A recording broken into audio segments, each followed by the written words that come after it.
नबी अपनी बेटियों से कह दीजिए, अपनी बीवियों से कह दीजिए और तमाम मुसलमान औरतों से कह दीजिए, जब वो अपने घर से निकला करे तो अपने ऊपर चादर डाल ले, अपने ऊपर नकाब डाल ले, अपने ऊपर बुर्का डाल ले।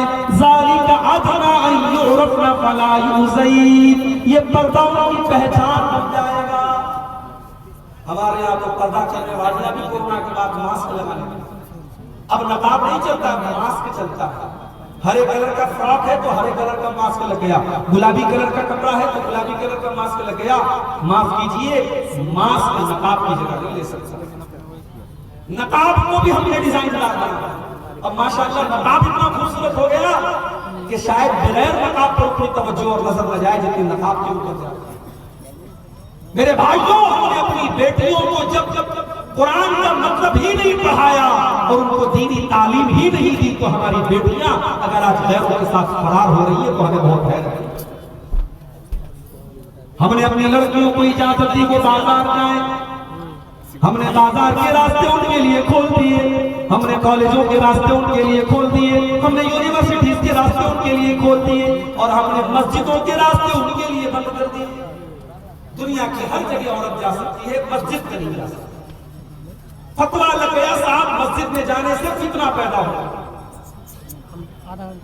मेरे भाइयों, आज आप गौर करें कि आज मुस्लिम पर्सनल लॉ बोर्ड भी ये कह रहा है कि नहीं, अगर पर्दे का इंतजाम हो तो औरतों को मस्जिद में इंतजाम उनका होना चाहिए। बड़ी देर में बात आई है मगर देर आई दुरुस्त। जब बीमार इंसान होता है ना, मेरे साथ एक्सीडेंट हुआ, ऐसे बजाय मुझे कोई चोट नहीं आई मगर 2 दिन के बाद अब मेरे सीने में दर्द हुआ, पीठ में दर्द हुआ। अब मैं डॉक्टर के जाऊंगा, डॉक्टर मुझे पेन किलर देगा। अगर अंदरूनी कोई चोट नहीं है तो पेन किलर देगा और साथ में एंटीबायोटिक। उसूल यही है, बीमारी जितनी तगड़ी हो एंटीबायोटिक उतना तगड़ा दिया जाता है। आज एक तरफ बेपर्दगी की बीमारी है, एक तरफ बेहयाई की बीमारी है, एक तरफ फेसबुक की बीमारी है, एक तरफ इंस्टाग्राम की बीमारी है, एक तरफ व्हाट्सएप की बीमारी है। आपकी जवान बेटियों के हाथ में मोबाइल है, रात में 12 बजे वो किससे बात करती हैं आप नजर नहीं रख सकते मेरे भाई। उनके फेसबुक पर उनसे प्राइवेट में कौन कौन चैटिंग कर रहा है आप नजर नहीं रख सकते। जब बीमारियां इतनी बढ़ गई हैं तो एंटीबायोटिक का डोज भी उतना ही तगड़ा होना चाहिए। अगर आपने अपनी बेटियों की सही तरबियत नहीं की, मेरी बात लिख के रख लीजिए, आने वाले 10 और 15 सालों के बाद शायद कोई गांव ऐसा नहीं होगा, कोई खानदान ऐसा नहीं होगा जहां की कोई ना कोई लड़की गैर मुस्लिम के साथ फरार होकर के मुर्तद न हुई हो। ये जंगल की आग की तरह चीज है। अल्लाह ने कुरान में फरमाया, या अय्युहल्लज़ीना आमनू कू अनफुसकुम व अहलीकुम नारा, ऐ ईमान वालों, अपने आप को और अपने परिवार को, अपनी फैमिली को, अपने बाल बच्चों को जहन्नम की आग से बचाओ। अपने दिल पर बात करके बताइए, औलाद वालों, आपका बेटा अगर आग में जल रहा हो और आपको पता लग जाए तो क्या आप जलसे में बैठ करके अब्दुल गफ्फार साहब की तकरीर सुनिए? आप दौड़ते भागते जाए।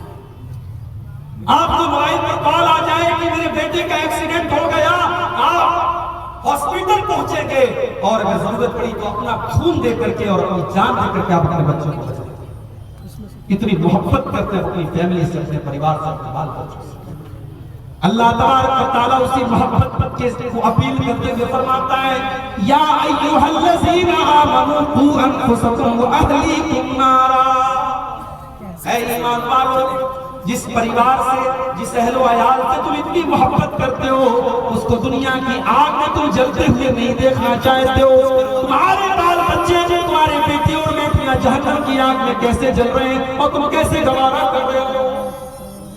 अपने बच्चों को बचाओ जहन्नम की आग से।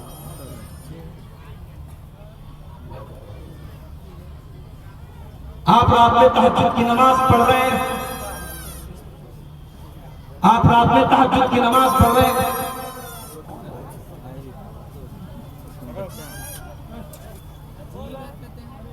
सुकून होना चाहिए। एक तो ये शुरू में ये चैनल वाले बिला वजह परेशान करते रहते हैं। आप गौर कीजिए,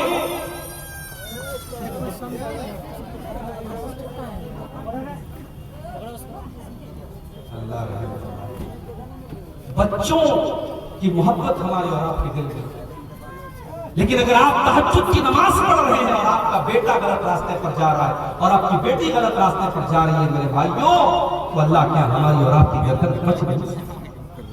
अल्लाह के नबी फरमाते कुल्लुकुम राइन व कुल्लुकुम मसऊलुन अन रइयतिही, तुम में से हर इंसान जिम्मेदार है और उसकी जिम्मेदारी के बारे में कल क़यामत के दिन सवाल किया जाएगा। आपको अपने बच्चों की बहुत फिक्र है, आपने बच्चों के लिए प्रॉपर्टी बनाई, आपने घर मकान बनाया, आपने सोने चांदी के जेवरात बनाए, मगर अपने दिल पर हाथ रख के बताओ आपने अपने बच्चों की आखिरत के लिए क्या किया? आखिरत के लिए आपने क्या? दुनिया में तो चलो आपने अपने बच्चों का इंतजाम कर दिया, मगर आपको अपने बच्चों की आखिरत में कितनी फिक्र है? कभी आपने इस पर गौर?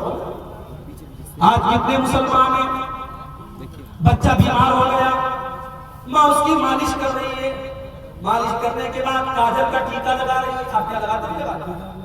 काजल का टीका लगाती है पेशानी। औरतों से पूछो क्यों लगाती हो? कि ये नजर नहीं लगती। किसने बताया भैया? कुरान में लिखा है, नबी ने फरमाया, सहाबा ने किया नहीं। टोटका है हिंदुस्तान के माहौल में राइज हो गया, बच्चे को नजर का टीका लगाया गया। घर में नजर न लगे, गैर मुस्लिमों के यहाँ नींबू और मिर्चे लटकाए जाते हैं, मुसलमानों के घरों में भी मिर्ची और नींबू लटकाए जाते हैं। बच्चा बीमार हुआ, आपने उसके पेट में तावीज बांध दिया, उसके गले में तावीज बांध दिया। मेरे भाइयों, क्या आपने नबी की वो हदीस नहीं सुनी? मन अल्लक़ तमीमतन फ़क़द अशरक, जिसने तावीज लटकाया उसने शिरक।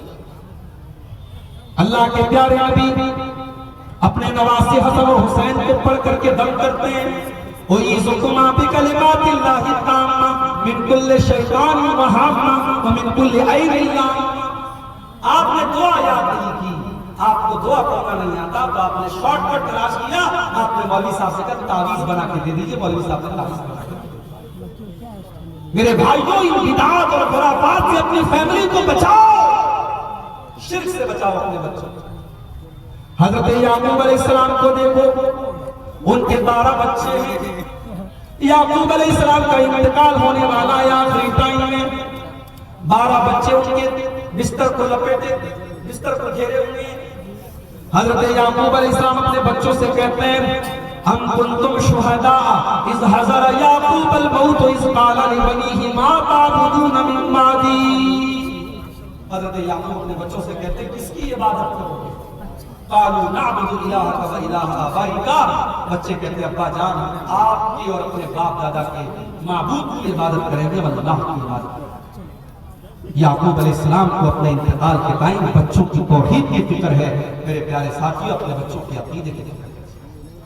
और जाते जाते मैं चाहता हूं कि थोड़ा सा आप, चूंकि मैं मजबूरी की वजह से मुझे पहले नंबर दिया गया, जलसे वालों को इस बात का भी डर है कि कहीं जो चंदे का एक उम्मीद प्रोग्राम के जरिए उम्मीद है चंदे की, कहीं वो चंदा कम ना हो जाए।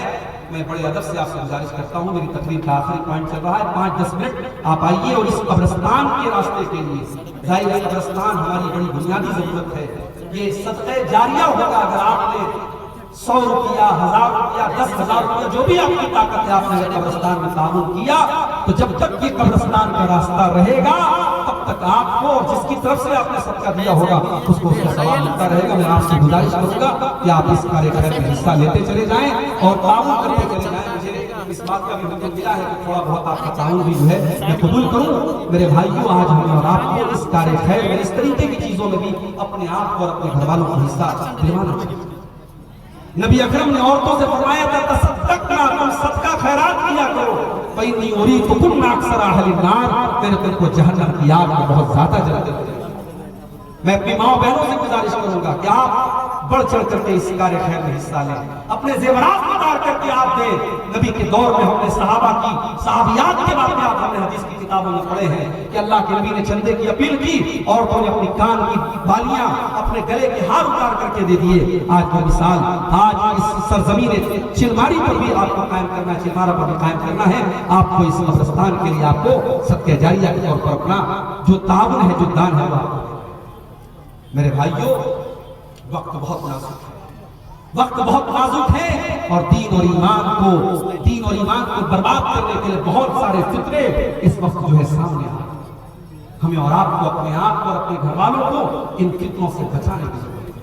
और उसके लिए बड़ी जरूरी चीज ये है कि आप अपने बच्चों को दीन की तालीम दिलाएं। मैं ये नहीं कहता कि आप सारे बच्चों को आलिम बना दीजिए, सारी बच्चियों को आलिमा बना दीजिए, मगर कम से कम अपनी औलाद को आप दीन की इतनी तालीम दे दीजिए कि जो दीन की मोटी मोटी बात है, जो बेसिक नॉलेज है, आपका बेटा आपकी बेटी उस दीनी इल्म आप उसके अंदर मौजूद हो। आपका बेटा देखिए, अब ये चलने का भी मामला शुरू हो रहा है। 5-10 मिनट का वक्त है, आप जल्दी जल्दी आइए। मैं सफर की हालत में हूँ, आपके हक में इंशाअल्लाह मैं दुआ करूंगा और हमारे बुजुर्ग उलमा भी बैठे हैं, वो सब भी आपके हक में दुआ करेंगे। अल्लाह ताला ये 4000 रुपया किसी भाई ने दिया है, अल्लाह इस चंदे को कबूल फरमाए।